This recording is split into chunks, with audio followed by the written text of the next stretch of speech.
Hello, আসসালামু আলাইকুম। কেমন আছেন সবাই? আজকে আপনাদের সাথে খুবই গুরুত্বপূর্ণ একটা বিষয় নিয়ে আলোচনা করব। পানি শূন্যতা নিয়ে। পানি শূন্যতা কি?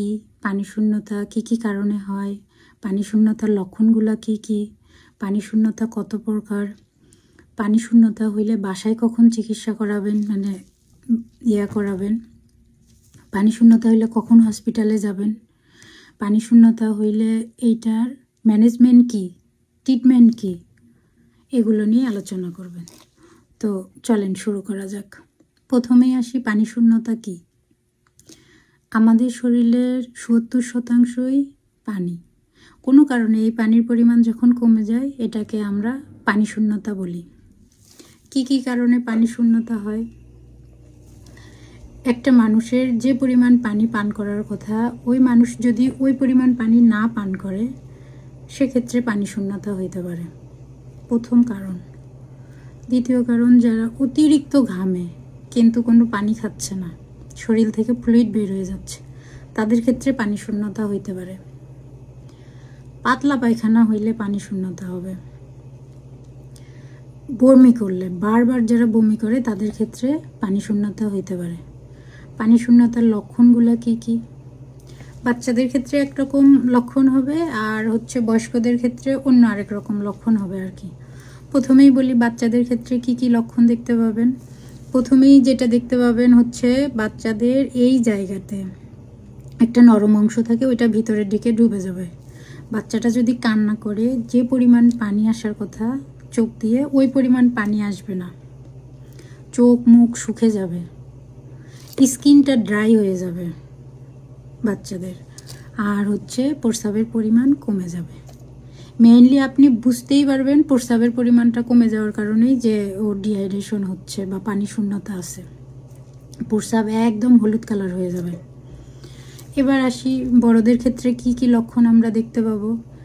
তীব্র মাথা ব্যথা হবে, আপনার ঠোঁট শুকে যাবে, জিহ্বা শুকে যাবে, স্কিনটা ড্রাই হয়ে যাবে, বুকটা ধড়ফড় করবে, ক্লান্ত হয়ে যাবে।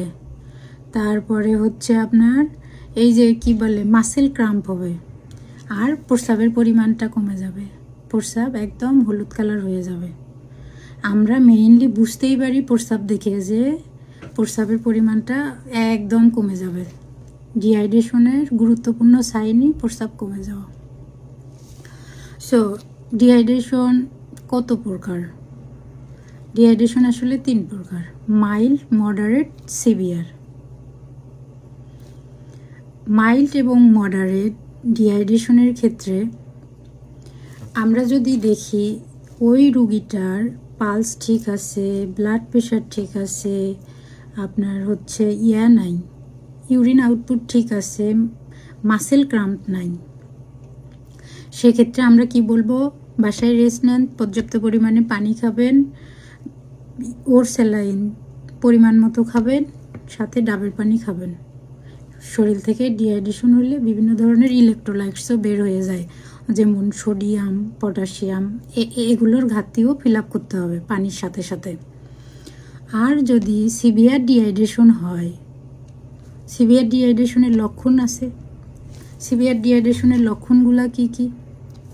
এই যেগুলো ডিহাইড্রেশনের লক্ষণ বললাম, তীব্র মাথা ব্যথা থাকবে, চোখ শুকায় যাবে, ঠোঁট শুকায় যাবে, জিহ্বা শুকায় যাবে, আপনার ইউরিন আউটপুট কমে যাবে, স্কিনটা একদম কুঁচকে যাবে। যখন আপনি এভাবে চাপ দিয়ে ধরবেন, ওই স্কিনটা ছেড়ে দিবে না, ওটা ভাঁজ হয়েই থাকবে, কুঁচকে থাকবে। প্রস্রাবের পরিমাণ তো টোটালি কমে যাবে। একই সাথে ওই রুগীটার ব্লাড প্রেশার ফল করবে, একদম লো হয়ে যাবে ব্লাড প্রেশার, পালস লো হয়ে যাবে, মাসেল ক্রাম্প হবে। ওই রুগীটার আপনার মাসেল ক্রাম্পের সাথে সাথে সে আবার বলবে আমার খিঁচুনি হয়েছে, খিঁচুনির কথা সে বলবে বারবার। সো এইটা সিভিয়ার ডিহাইড্রেশন। সিভিয়ার ডিহাইড্রেশন যদি কারো মধ্যে দেখতে পারেন এই লক্ষণগুলা, তাকে যত দ্রুত সম্ভব হসপিটালে নিয়ে যাইতে হবে। হসপিটালের ম্যানেজমেন্ট কি? প্রথমেই ডিহাইড্রেশনের যে রুগীগুলা যাবে তাদেরকে প্রথমেই যে কাজটা করতে হবে সেটা হলো আইভি চ্যানেল ওপেন করতে হবে। আইভি ফ্লুইড দিতে হবে, স্যালাইন দিতে হবে, একই সাথে তার ইউরিন আউটপুট মনিটরিং করতে হবে। যদি আমরা এটার সতর্কতাটা বলে নেই, যদি আমরা সঠিক সময়ে ওই রুগীটাকে হসপিটালে না নিয়ে যাই, এই সিভিয়ার ডিহাইড্রেশনের যে রুগী আছে তার হঠাৎ করে কিডনি ফেইলিওর হইতে পারে, হার্ট ফেইলিওর হইতে পারে, সে মারাও যাইতে পারে। সো আমরা একটু সতর্ক হব, নিজেদের পরিবারের যত্ন নিব, আর ইনশাআল্লাহ এই ধরনের যদি কারোর মধ্যে কোনো সমস্যা দেখতে পাই তাকে আমরা যতদূর জানি পরামর্শ দিব। ঠিক আছে, ভালো থাকবেন সবাই, দোয়া করবেন আমাদের জন্য। আসসালামু আলাইকুম।